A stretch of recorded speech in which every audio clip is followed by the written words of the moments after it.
নামাজের ভিতরে 5টি জায়গায় দোয়া কবুল হয়। আমরা এটা অনেকেই জানি না।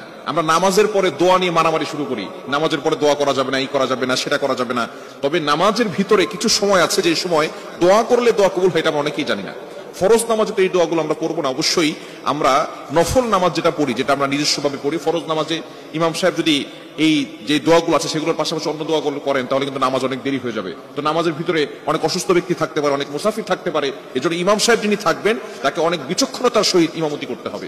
এজন্য ফরজ নামাজে নয়, আপনি যখন একাকী নামাজ পড়বেন, ফরজ নামাজে অন্যান্য দোয়া পড়াটা ঠিক নয়, আপনি নফল নামাজে এই আমলগুলো করতে পারেন। এই নামাজের ভিতরে 5টি জায়গা আছে যেখানে দোয়া করলে আল্লাহ পাক রব্বুল আলামিন আপনার দোয়াগুলো অ্যাকসেপ্ট করে নেবেন, কবুল করে নেবেন। নাম্বার 1 নাম্বার হচ্ছে তাকবীরে তাহরিমা আল্লাহু আকবার বলার পরে আমরা একটা সানা পড়ি না, এই সানা কিন্তু একটা দোয়া।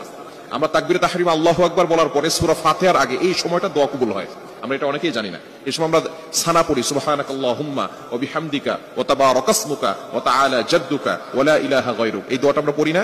এটা হচ্ছে আল্লাহ তাআলাকে প্রশংসার যে বাক্যগুলো আছে এগুলো বলে আমরা আল্লাহকে সন্তুষ্ট করতে চাই, আল্লাহকে স্যাটিসফাই করতে চাই।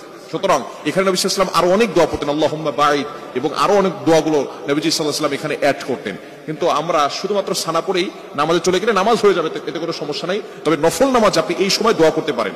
তাকবীরে তাহরিমা আল্লাহু আকবার, যখন আপনি নামাজে ঢুকছেন আল্লাহু আকবার বলার পরে এই সময়টা আপনি সানা পড়ার পরে আপনি দোয়া করতে পারেন। নফল নামাজে এই সময় আপনি দোয়া করবেন, সূরা ফাতিহা পড়ার আগে এই সময় দোয়া কবুল হয়।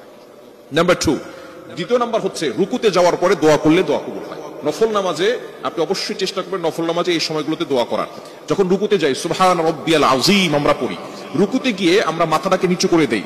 এমন একটা সময় আমরা তখন থাকি যখন পিছন থেকে যদি আমাদেরকে কেউ ধাক্কা দেয় অথবা আমাদেরকে কেউ আঘাত করে তাহলে আমরা পড়ে যাব।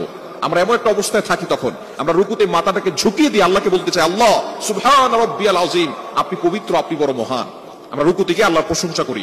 এরপরে যদি আপনি দোয়া করেন সুবহান রাব্বিয়াল আযীম 3 বার 5 বার 7 বার বলার পরে এরপর আপনি দোয়া করলে আল্লাহ তাআলা সেই দোয়াটা কবুল করে নেবেন।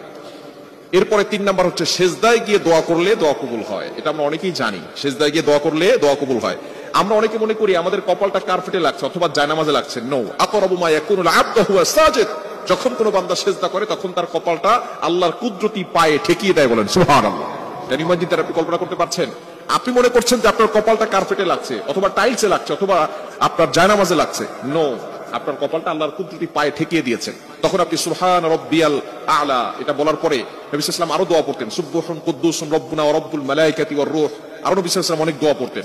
তো আপনি এখানে দোয়া করতে পারেন সিজদায় গিয়ে, নফল নামাজে সিজদায় গিয়ে আপনি আল্লাহর কাছে বলতে পারেন, রব্বানা আতিনা ফিদ দুনিয়া হাসানা ওয়া ফিল আখিরাতি হাসানা ওয়া কিনা আযাবান নার, এই দোয়াগুলো আপনি পড়তে পারেন। 4 নাম্বার হচ্ছে 2 সিজদার মাঝখানে যখন আমরা বসি ওই সময় দোয়া কবুল হয়। এই সময়